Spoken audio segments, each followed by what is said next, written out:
Hello students, welcome to my channel. So student, आपकी जो BA second semester में कार्यालयी हिंदी और कंप्यूटर है उसकी एक सीरीज चल रही है, यानी मैं उसका हर एक यूनिट सीरियल वाइज से अपलोड कर रही हूँ, नोट्स के साथ आपको समझा के पढ़ा रही हूँ।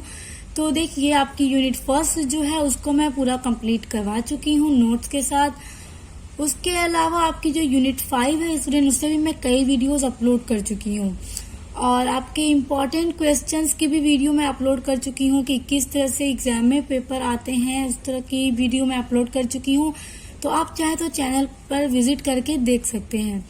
और जो आज आपकी यूनिट है वो है यूनिट सेकेंड, और आपकी यूनिट सेकेंड है कार्यालयी हिंदी में प्रयुक्त पारिभाषिक शब्दावली। यानी जो कार्यालयी हिंदी स्टूडेंट्स आप लोग पढ़ रहे हैं अपने हिंदी सेकेंड सेमेस्टर में, तो जो कार्यालय हिंदी उसमें प्रयुक्त होने वाले जो पारिभाषिक शब्दावलियां हैं, यानी जो वर्ड्स हैं, उनके बारे में आपको पढ़ना है। तो देखिए, शब्दावली निर्माण के सिद्धांत, ये क्या है? ये आपका पहला टॉपिक है आपके यूनिट सेकेंड का। तो देखिए, पारिभाषिक शब्दावली निर्माण के सिद्धांत निम्नवत हैं। यानी जो पारिभाषिक शब्दावली है, जो वर्ड्स हैं स्टूडेंट, यानी कि जो वर्ड्स हैं उसके जो निर्माण के सिद्धांत है वो निम्नवत हैं। देखिए, अंतरराष्ट्रीय शब्दों को, यानी जो अंतरराष्ट्रीय शब्द होते हैं, देखिए मैं आपको बता रही हूँ, शब्दों को यथासंभव उनके प्रचलित अंग्रेजी रूपों में ही अपनाना चाहिए।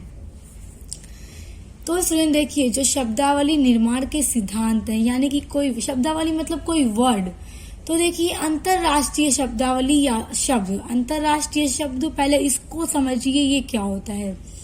देखिए स्टूडेंट्स, कुछ शब्द ऐसे होते हैं, कुछ वर्ड्स ऐसे होते हैं जिनको ना पूरे दुनिया में बोला जाता है, यानी अंतरराष्ट्रीय।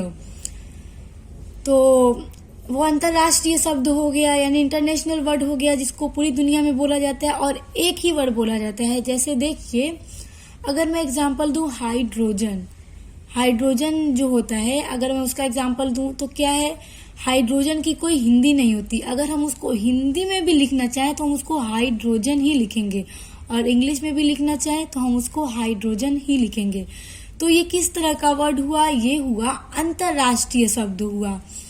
क्योंकि ऐसा नहीं है कि अगर ये किसी देश में हाइड्रोजन बोला जाता है तो हम, चलिए एग्जांपल ले लेते हैं हमारे भारत का, तो हमारे भारत में ऐसा नहीं है कि इसकी कोई हिंदी है और उसकी हिंदी यूज की जाती हो। इसके अलावा किसी भी देश में उसकी कोई हिंदी या दूसरी भाषा में उसको यूज नहीं किया जाता। वो हाइड्रोजन है तो उसको वही कहा जाता है। तो कहने का मतलब वही है कि अंतरराष्ट्रीय शब्दों को यथासंभव उनके प्रचलित अंग्रेजी रूपों में ही अपनाना चाहिए। यानी जो उनका रूप है उसी रूप में उनको अपनाना चाहिए और यूज करना चाहिए, उसमें चेंज नहीं करना चाहिए। और हिंदी व अन्य भारतीय भाषाओं की प्रकृति के अनुसार ही उनका लिप्यंतरण करना चाहिए। यानी स्टूडेंट्स, जो अंतरराष्ट्रीय वर्ड होते हैं उनको उनके ही रूप में हमें एक्सेप्ट करना चाहिए और उनका यूज करना चाहिए, उसमें कोई चेंजेस नहीं करने चाहिए। उसके अलावा जो हिंदी या अन्य भारतीय भाषाएं हैं, क्योंकि हिंदी भारत की राजभाषा है, तो उसके अलावा और भी जितनी भाषाएं हैं उनकी जो प्रकृति है उसके अनुसार ही उनका लिप्यंतरण करना चाहिए। अब देखिए, अंतरराष्ट्रीय शब्दावली, तो हमने ये जाना कि अंतरराष्ट्रीय जो वर्ड्स होते हैं, अंतरराष्ट्रीय जो शब्दावलियां होती हैं स्टूडेंट्स, उनको हमको उन्हीं तरह से यूज करना चाहिए, उनके वर्ड्स में कोई चेंजेस नहीं लाने चाहिए। तो अब देखिए, जो अंतरराष्ट्रीय शब्दावली है उसमें कौन कौन से वर्ड्स होते हैं। देखिए, इसके अंतर्गत निम्नलिखित उदाहरण दिए जा सकते हैं। तो पहला है तौल और माप की इकाइयां और भौतिक परिणाम की इकाइयां जैसे। यानी जो अंतरराष्ट्रीय शब्दावली होती है, जो अंतरराष्ट्रीय वर्ड होते हैं, जिनको हमें ना उन्हीं के रूप में एक्सेप्ट कर लेना चाहिए और चेंज नहीं करना चाहिए, तो उनमें कौन कौन से ऐसे वर्ड्स हैं जो इम्पोर्टेंट हैं। देखिए, जैसे डाइन, कैलोरी, एम्पियर। तो स्टूडेंट, जैसे तौल और माप की इकाइयों में आते हैं, जैसे डाइन है बल का मात्रक। उसके बाद है कैलोरी, ये होता है स्टूडेंट ऊर्जा का मात्रक। तो इन सब वर्ड्स को हम चेंज नहीं कर सकते। देखिए, अगर ये कैलोरी है तो इसको हिंदी में भी हम कैलोरी ही लिखेंगे। अब कैलोरी का कोई अलग से हिंदी शब्द नहीं है। उसके बाद है एम्पियर। एम्पियर होता है विद्युत का मात्रक। तो विद्युत का मात्रक एम्पियर होता है। ये सारी चीजें स्टूडेंट्स ध्यान रखिएगा। तो देखिए स्टूडेंट, अगर हम एम्पियर इंग्लिश में लिखे हैं तो इसको हिंदी में भी हमने एम्पियर लिखा है, डाइन को भी हिंदी में डाइन लिखा है। तो इनमें हम कुछ चेंजेस नहीं कर सकते। ये जैसे हैं हम उनको उसी तरह से हिंदी में भी लिखते हैं, इंग्लिश में भी लिखते हैं। इनका कोई अलग से हिंदी शब्द नहीं होता है। तो इस तरह के वर्ड्स क्या होते हैं, अंतरराष्ट्रीय वर्ड्स होते हैं, जिनको हर जगह एक ही तरह से यूज किया जाता है, बोला जाता है, लिखा जाता है। उसके बाद है तत्वों और यौगिकों के नाम। यानी हमने पहले देखा तौल और माप की इकाइयां, जिसमें कुछ भी चेंजेस नहीं किए जा सकते, उसको हिंदी और इंग्लिश में सेम ही लिखेंगे। उसके अलावा है तत्व और यौगिकों के नाम, जैसे हाइड्रोजन। तो क्या हम हाइड्रोजन को चेंज करके लिख सकते हैं? अगर इसको हिंदी में भी लिखें तो हम हाइड्रोजन ही लिखेंगे। उसके बाद है कार्बन डाइऑक्साइड एक्सेट्रा। तो इन सब में भी स्टूडेंट्स हम चेंजेस नहीं कर सकते। जो साइंस में हमारे तत्व होते हैं, जो यौगिक होते हैं, वो वैसे ही यूज किए जाते हैं, इसमें भी कोई चेंजेस हम नहीं लगा सकते। उसके बाद है स्थिरांक, कांस्टेंट। ऐसे अन्य शब्द जिनका आमतौर पर प्राय सारी भाषाओं में व्यवहार हो रहा है। यानी इसमें भी जो भी शब्द आते हैं स्थिरांक में, तो उनका ना सभी भाषाओं में व्यवहार हो रहा है, यानी यूज हो रहा है, और एक ही वर्ड यूज हो रहा है। ऐसा नहीं है कि जो वर्ड्स हैं उनको हिंदी में कुछ और, इंग्लिश में कुछ और कहा जा रहा है, क्योंकि जो इंटरनेशनल यानी अंतर्राष्ट्रीय शब्दावलियां हैं उनको उसी वर्ड में यूज किया जाता है। हिंदी में भी वही लिखा जाता है जो इंग्लिश में होता है। तो देखिए इसमें एग्जाम्पल दे रहा है radio, electron, proton, neutron, petrol, etc. तो स्टूडेंट देखिए, क्या हम रेडियो की हिंदी बना सकते हैं? नहीं, हम रेडियो को रेडियो ही लिखेंगे। अगर हिंदी में भी हम लिखे तो क्या लिखेंगे? रेडियो लिखेंगे। इलेक्ट्रॉन, इसको भी हम हिंदी में इलेक्ट्रॉन ही लिखेंगे। प्रोटॉन, इसको भी हम प्रोटॉन लिखेंगे। न्यूट्रॉन, पेट्रोल, इन सबको हम हिंदी में भी अगर लिखना चाहें तो ऐसे ही लिखेंगे। इसमें कोई चेंजेस हम नहीं कर सकते हैं। तो इन सब का यूज सभी भाषाओं में हो रहा है और इसी तरह से हो रहा है, कुछ चेंजेस नहीं हो रहे इसमें। उसके बाद है गणित और विज्ञान की अन्य शाखाओं के संख्यांक, प्रतीक और सूत्र। यानी जो गणित है, मैथ है और जो साइंस है, उसमें जो भी प्रतीक और सूत्र यानी सिंबल और फार्मूलाज जो यूज किया जाता है, तो वो जैसे है वैसे ही यूज किया जाता है। अगर हम चाहें कि मैथ के फार्मूला को चेंज कर दे तो क्या हम उसे चेंज कर सकते हैं? नहीं कर सकते। वो जैसा है हमें उसको वैसे ही यूज करना है।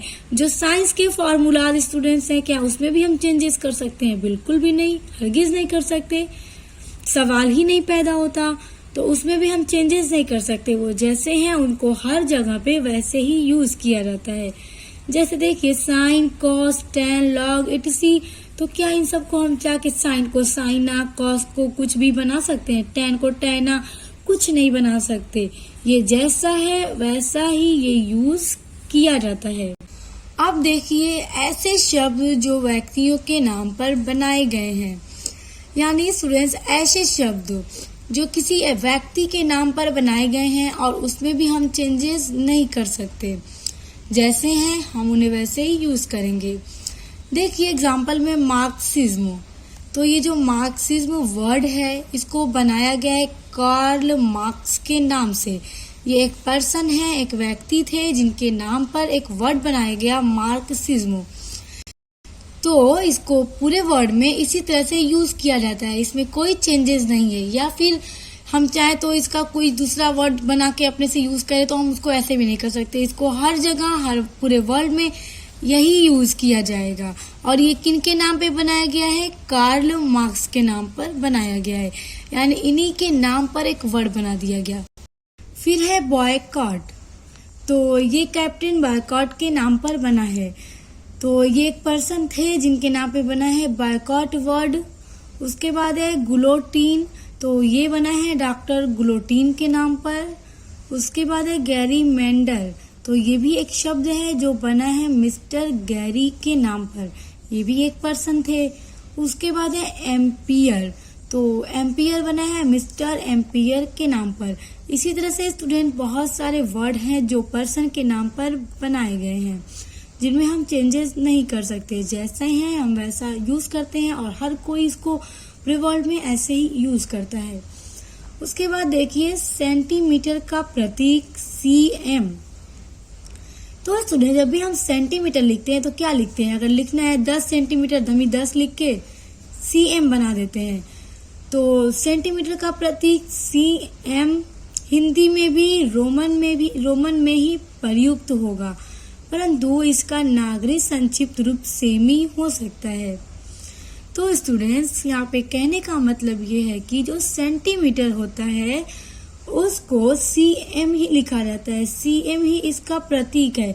अगर हम हिंदी में भी कुछ लिख रहे हैं वहां भी आ जाए अगर 15 सेंटीमीटर, तो हम सारे वर्ड्स तो हिंदी में से लिखते जाएंगे, जहाँ पर बीच में 15 सेंटीमीटर आ जाए तो हम 15 लिख के वहीं पर cm लिखेंगे। ये नहीं कि हम हिंदी लिख रहे हैं तो हम उसको अब बदलने जाएं, क्योंकि इन सब में कोई चेंजेस नहीं होते हैं, बदलते नहीं हैं।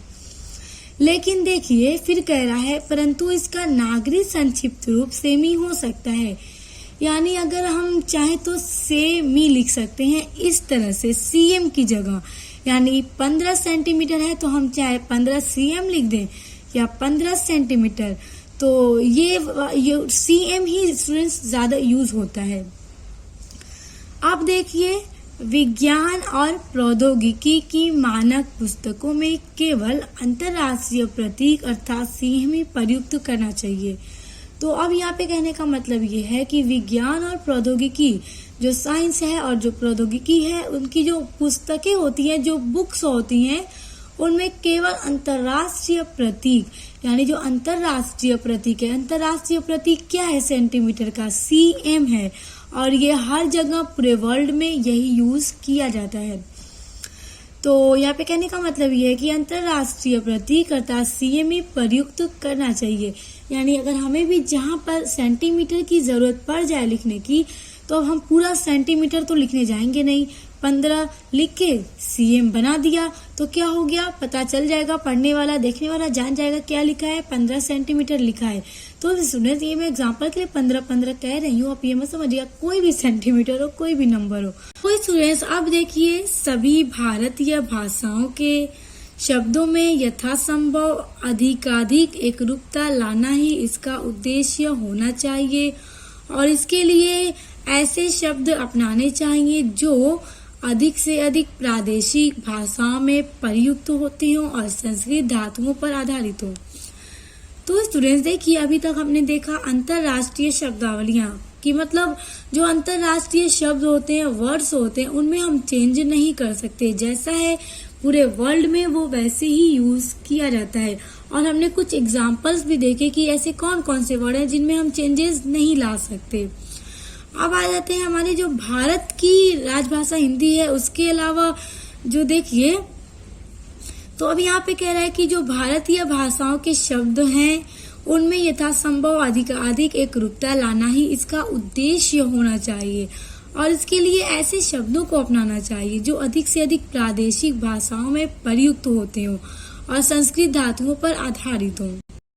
जिसमें देखिए पहले है ऐसे देशी शब्द सामान्य प्रयोग के वैज्ञानिक शब्दों के स्थान पर हमारी भाषाओं में प्रचलित हो गए हैं, जैसे टेलीग्राफ, टेलीग्राम के लिए, तार, कॉन्टिनेंट के लिए, महाद्वीप, एटम के लिए परमाणु आदि, ये सभी इसी रूप में व्यवहार किए जाने चाहिए। तो स्टूडेंट अब इसको समझिए, अभी हमने जो पढ़े थे अंतरराष्ट्रीय शब्दावली, तो उसमें हमने कुछ एग्जाम्पल्स पढ़े थे, जैसे कुछ व्यक्तियों के नाम पे बनाए गए वर्ड्स हैं, तो क्या कह रहे थे वो सब हम पढ़े, हमने क्या समझा कि उन वर्ड्स को हम चेंज नहीं कर सकते, पूरे वर्ल्ड में, पूरी दुनिया में उसको वैसे ही यूज करना है। अगर हमने पढ़ा जो नाप तौल की इकाइयां हैं, जो साइंस में तत्व हैं या फार्मूलाज हैं मैथ के, उन सब में भी हम चेंजेस नहीं कर सकते, पूरे वर्ल्ड में वही यूज किया जाता है। मगर अब देखिए यहाँ पे क्या कह रहा है, हमारे भारत की अगर बात करें तो जैसे देखिए ऐसे देशी शब्द यानी हमारे देशी शब्द सामान्य प्रयोग के वैज्ञानिक शब्दों के स्थान पर हमारी भाषाओं में प्रचलित हो गए हैं, यानी जो ऐसे शब्द हैं जो वैज्ञानिक शब्दों के स्थान पर यानी उनके स्थान पे हम दूसरे वर्ड्स यूज कर रहे हैं। जैसे टेलीग्राफ के जगह पे टेलीग्राम के लिए तार, कॉन्टिनेंट के लिए महाद्वीप, क्योंकि महाद्वीप को इंग्लिश में कॉन्टिनेंट कहते हैं। तो अब ऐसा तो नहीं है कि पूरी दुनिया में सिर्फ इसको कॉन्टिनेंट ही कहा जाए, नहीं ना, इसकी हिंदी है महाद्वीप, जो हम महाद्वीप बोलते हैं, इसको हमारी राजभाषा में हम महाद्वीप बोलते हैं। अब ऐसा नहीं यहाँ पे है कि ये एक अंतरराष्ट्रीय शब्द है और इसको हर जगह हर वर्ल्ड पूरे वर्ल्ड में कॉन्टिनेंट ही बोलना है, नहीं, हम अपने भारत में इसे महाद्वीप कहते हैं। एटम के लिए परमाणु, यानी जो एटम है ये इंग्लिश वर्ड है और इसको हम हिंदी में इसका परमाणु वर्ड यूज करते हैं। तो अब यहाँ पे क्या है, इसमें चेंज हो रहे हैं कि मतलब इंग्लिश में कुछ और, हिंदी में कुछ और, मगर अभी हमने जो अंतरराष्ट्रीय पढ़ा था उसमें चेंज नहीं है। अगर उसको हिंदी में भी लिखना है तो उसको वैसे ही लिखना है, जैसे हाइड्रोजन, नाइट्रोजन, न्यूट्रॉन, प्रोटॉन, उन सबको हिंदी में भी वैसे ही लिखना है। मगर हम एटम को हिंदी में क्या लिख सकते हैं, परमाणु लिख सकते हैं। इसके अलावा जितने भी बहुत सारे वर्ड्स हैं, अनेकों हैं, उनको हम इसी तरह से यूज कर सकते हैं। तो स्टूडेंट्स अब देखिए दूसरा पॉइंट है हमारा, अंग्रेजी, पुर्तगाली, फ्रांसीसी आदि भाषाओं के ऐसे विदेशी शब्द जो भारतीय भाषाओं में प्रचलित हो गए हैं। तो देखिए स्टूडेंट्स, अभी हमने इसके पहले का जो पॉइंट पढ़ा है वहाँ पे हमने देखा कि ऐसे बहुत सारे वर्ड्स हैं जिनकी हिंदी वर्ड हम यूज करते हैं, इंग्लिश में वो कुछ और है। जैसे अभी हमने एटम का ही एग्जाम्पल लिया, उसके अलावा कॉन्टिनेंट का एग्जाम्पल लिया कि उसको हिंदी में महाद्वीप और एटम को परमाणु कहते हैं। तो अब दूसरे पॉइंट में ये कह रहा है कि जो अंग्रेजी भाषा है, इंग्लिश भाषा है, जो पुर्तगाली भाषा है या फ्रांसीसी भाषा है, इन सब भाषाओं के ना ऐसे विदेशी शब्द, यानी इन भाषाओं में बोले जाने वाले शब्द हैं, इन देशों के शब्द हैं जो भारतीय भाषाओं में प्रचलित हो गए हैं। यानी हमारे भारत में, हमारी भारत की जो लैंग्वेज है उसमें भी वो वैसे ही प्रचलित हो गए हैं। तो एग्जाम्पल देखिए, जैसे इंजन, तो इंजन को हम हिंदी में भी क्या कहते हैं, इंजन ही कहते हैं। इंजन हिंदी में नहीं, ये मतलब अंग्रेजी भाषा है इंजन। तो यहाँ पे ऐसा नहीं है ना कि हम इसको हिंदी में दूसरा कुछ कहते हों। यानी अंग्रेजी, पुर्तगाली, फ्रांसीसी, इसके अलावा बहुत सारी ऐसी भाषाएं हैं जिनके शब्द हमारे भारत में यूज होने लगे और उसकी कोई हिंदी नहीं है। जैसे वहाँ यूज होते हैं वैसे ही हमारे भारत में भी यूज होते हैं। लेकिन पीछे अभी हमने पढ़ा कि एटम है, उसको हम नहीं पढ़ते। तो वहाँ पे देखिए, जैसे इंजन है, मशीन है, लावा, मीटर, टार्च आदि इसी प्रकार इसी रूप में व्यवहार किए जाने चाहिए। यानी जैसे इंजन है, इसको हम हिंदी में भी इंजन लिखेंगे, मशीन को हम इस तरह से, देखिए हिंदी में मशीन लिखा है, ये अगर इंग्लिश में भी लिखे तो हम इसको मशीन ही लिखेंगे। लावा है, मीटर है, टार्च है, इसके अलावा बहुत सारे वर्ड्स हैं जिनको हम जैसे वहाँ यूज किए जाते हैं अंग्रेजी भाषाओं में, उसी तरह से हमारे भारत में भी यूज किए जाते हैं और उनको इसी रूपों में यूज किया जाना चाहिए। अब देखिए दूसरा पॉइंट है, लिंग, हिंदी में अपनाए गए अंतरराष्ट्रीय शब्दों को अन्यथा कारण न होने पर पुल्लिंग रूप में ही प्रयुक्त करना चाहिए। प्रयुक्त रहेगा यहाँ स्टूडेंट्स, प्रयुक्त करना चाहिए। यानी स्टूडेंट देखिए, कहने का मतलब ये है कि जो मेल फीमेल है उसमें जो वर्ड्स होते हैं उसको वैसे ही यूज करना चाहिए। तो देखिए पुल्लिंग क्या होता है, पुल्लिंग होता है जिससे हमें पता चलता है कि हाँ ये किस चीज के हैं, मतलब ये पुरुष हैं यानी मेल हैं। और जो स्त्रीलिंग होता है उससे क्या पता चलता है कि ये हाँ मतलब औरत है, जैसे कि औरत में माँ, बहन, दादी, मामी, ये सब क्या है, औरत है। और पुल्लिंग यानी मेल हैं, जैसे हो गए भाई, पिता, दादा, ये सब क्या हो गए, पुल्लिंग हो गए। तो इन सबको ना जैसे है वैसे ही हमें यूज करना चाहिए। देखिए लिंग हिंदी में अपनाए गए अंतरराष्ट्रीय शब्दों को अन्यथा कारण न होने पर पुल्लिंग रूप में ही प्रयुक्त करना चाहिए। तो स्टूडेंट देखिए, अब नेक्स्ट पॉइंट है संकर शब्द। वैज्ञानिक शब्दावली में संकर शब्द जैसे आयोनाइजेशन के लिए आयनीकरण। तो स्टूडेंट देखिए, अब ऐसे शब्द आ गए हैं जो इंग्लिश में दूसरे और हिंदी में दूसरा यूज किया जाता है।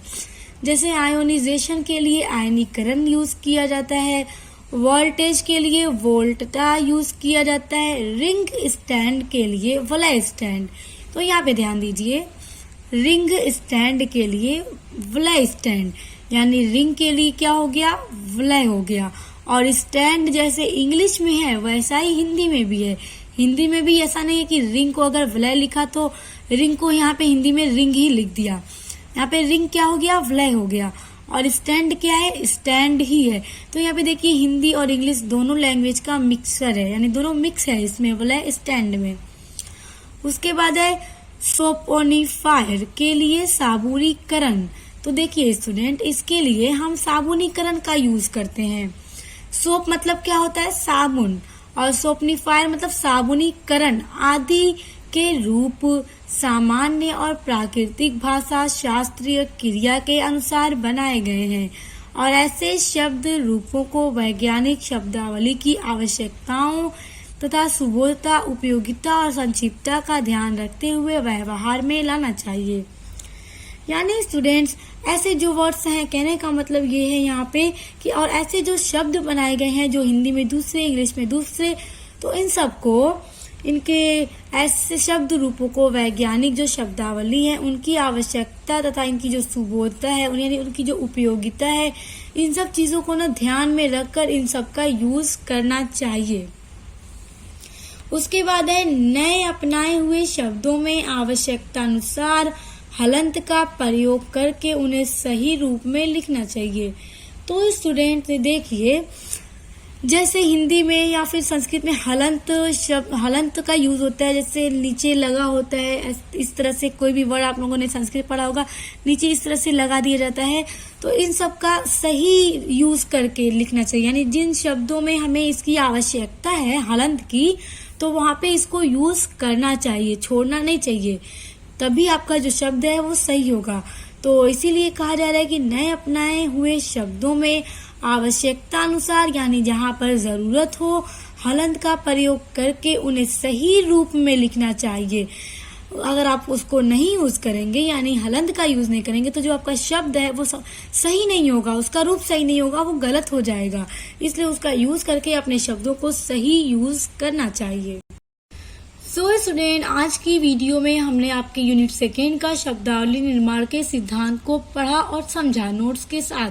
और नेक्स्ट वीडियो आपका यूनिट 2 का नेक्स्ट टॉपिक होगा। इसके अलावा आपके कार्यालय, हिंदी और कंप्यूटर की जितनी भी यूनिट्स हैं वो सब मैं कंप्लीट करवा रही हूँ। इसके साथ साथ मैं आपको इसका इम्पोर्टेंट क्वेश्चन आंसर भी अपलोड करूंगी ताकि आपको एग्जाम में प्रिपरेशन करने के लिए इजी हो जाए। इसके अलावा स्टूडेंट, आपके हिंदी के अलावा मैं आपके इंग्लिश का भी पूरा वीडियोस अपलोड कर रही हूँ, उसके भी इम्पोर्टेंट क्वेश्चन आंसर की वीडियोस अपलोड कर रही हूँ और सभी यूनिट्स को मैं सीरियल वाइज अपलोड कर रही हूँ। उसके अलावा जियोग्राफी, सोशियोलॉजी की भी वीडियोस आपको मेरे चैनल पर मिल जाएंगी। और स्टूडेंट्स, कुछ ऐसे टॉपिक्स हों जिनकी वीडियो मैं अभी तक अपलोड ना कर पाई हूँ आपके सब्जेक्ट्स की, तो आप मुझे कमेंट करके बता सकते हैं। मैं पूरी कोशिश करूंगी कि आपको वीडियो जल्द से जल्द प्रोवाइड कर दूं ताकि आप लोग के लिए काफी इजी हो जाए पढ़ने में। स्टूडेंट्स, आप लोग अपनी पढ़ाई को अच्छे से जारी रखिए और बहुत अच्छे से पढ़िए और पढ़ लिख कर कुछ बन जाइए, यही दुआ है मेरी। तो भी स्टूडेंट्स, आप मिलते हैं नेक्स्ट वीडियो के साथ।